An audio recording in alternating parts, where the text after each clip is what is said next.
हम लोग चरुल पर्व मना रहे हैं और इस चरुल पर्व के अवसर पर हम सभी खुश हैं क्योंकि यह सिंगोंगा का आशीर्वाद है और सिंगोंगा के आशीर्वाद से ही हम सभी अपने जीवन को इस पृथ्वी पर बिताते हैं। तो मैं चरुल के संबंध में कुछ जानकारियां आप लोग को देना चाहूंगा। यूं तो उतना अभी मुझे जानकारी नहीं है, लेकिन जितना मैंने खोज किया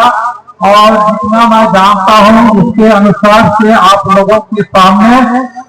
इसकी कुछ विशेषता बतलाता हूं।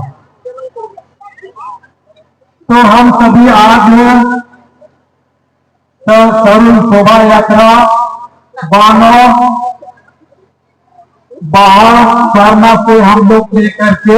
इस डाक बंगला परिसर तक हम लोग आए। कैसे आया और सरना ये हम लोग आते हैं कि ये पूजा स्थल है, लेकिन ये सरना बना कैसे, तो ये सरना की उत्पत्ति कैसे हुई, तो इसको हम लोग जानने का प्रयास करेंगे कि सरना क्या चीज है, सरना सब कब से आया। तो इसमें हम सरना चाहते हैं, लेकिन ये सरना शब्द कैसे आया, ये सरना नामकरण कैसे हुआ, तो इसी बात को मैं बतलाना चाहूंगा कि आदिवासियों के बीच में, यूं कहेंगे मुंडा समुदाय के बीच में एक परंपरा है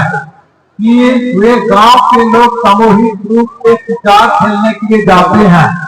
और उसी शिकार खेलने के क्रम में वे एक साथ गांव से निकलते हैं और जंगल की ओर प्रस्थान करते हैं। तो उसमें कोई हम लोग जानेंगे कि जब शिकार खेलने के गांव के बाहर में कोई एक जगह इकट्ठे हो करके अपने जितना भी अवसर शस्त्र है, तीर धनुष और हम लोग का जितना भी बलुआ सब होगा, सबको लेकर के एक जगह इकट्ठे होते हैं और किसी पेड़ को हम लोग निशान बना के हम लोग मारते हैं और यदि जिस तीर से उस पेड़ को लगा तो उसके लिए वह तीर उस दिन के लिए अच्छा होगा और वह ये संकेत है कि आज ये तीर के द्वारा से कोई अच्छा सा शिकार किया जाएगा। तो इसी तरह से एक मुंडा समुदाय के लोग शिकार के पहले गांव में जमा हुए और जमा होने के बाद एक पेड़ पर अपना तीर से निशाना लगाए और जब तीर से निशाना लगाए तो बहुतों का तीर उस पेड़ पर लगा, बहुतों का तीर उस पेड़ पर लगा और लगने के बाद क्या होता है कि अब उस तीर को तो लाना है, कैसे उसको शिकार में ले जाना है, शिकार में ले जाना है। इसलिए उस तीर जो पेड़ पर लगा हुआ था उसको लेने के लिए सब गए। जब उस पेड़ के पास लेने के लिए गए तो वह तीर उनको नहीं मिला। उस पेड़ पर जिस तीर को मारे थे उसको जब लेने के लिए गए तो पेड़ पर वह तीर नहीं मिला। जब तीर नहीं मिला तो मुंडा लोग कहने लगे कि ने दारू दो पार के जोंकेदा, ने दारू दो पार के जोंकेदा, इनामेंट के एम दारू के सार्जम को मुसुमकेदा, पार जों दारू सिंगांगी सार को छुटीला एन दारू ले सही किना मेंद्र इनको दाना फोन के हर काको नाम के दा एन दारू सार या पार के जों के दा इनाते की मुंडा को एन दारू के सार्जम दारू को मैंने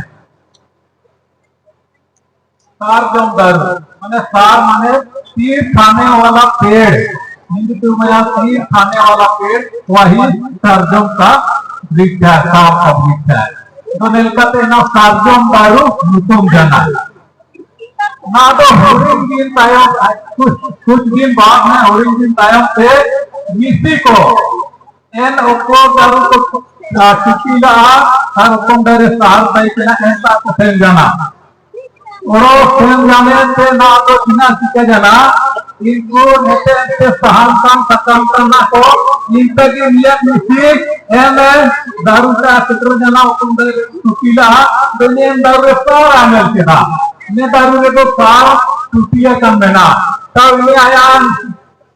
गाती को के हाथ को तना Inti ke mana sarna sarna. जैसे और मैंने सुना है जन सुना में क्या होता है तो हम लोग वो करते हैं कि बात आया सुना में तो हंसा हुआ उसी को अगर हाथा तो सुलाया में तो कहता हुआ तो एन सार के मेल के मिट्टी में के बाद सारना तो इनका स्थिति सामना ऐसे जाना और इन सार्जन अपना सार पर जोम किया इन दारू के हाथों को बचाव है किया हाथों जब को बचाव किया तो इन सारे सुना ही सार्जन दारू पे इतना इना के ही दारू को बचाव किया तो कौन दारू सारा जो किया इना को बचाव किया और इना की बिना लगे सारना को मैंने सारना तो नया मिट्टी को सार पे खदिए कम से अपना सारना तो सारना सब मिट्टी को कहते तो ये वाहनों की ओर से दिया हुआ शब्द है सारना अगर वहां पर भाई लोग का तुम्हारा हम मुड़िया की तरीके तो इतना थोड़ा रे होगा झूला झूला का तरीके है जो तरीके ना तो इनके बोंगा में बोलते कितना इन बोंगा कितना बढ़ता बोंगा इन बोंगा में कितना कितना जरूर क्या होगा मैं ये तब ने harus tabene men kete ini kaje kinate dukung boleh kita tawai kete yang harus salah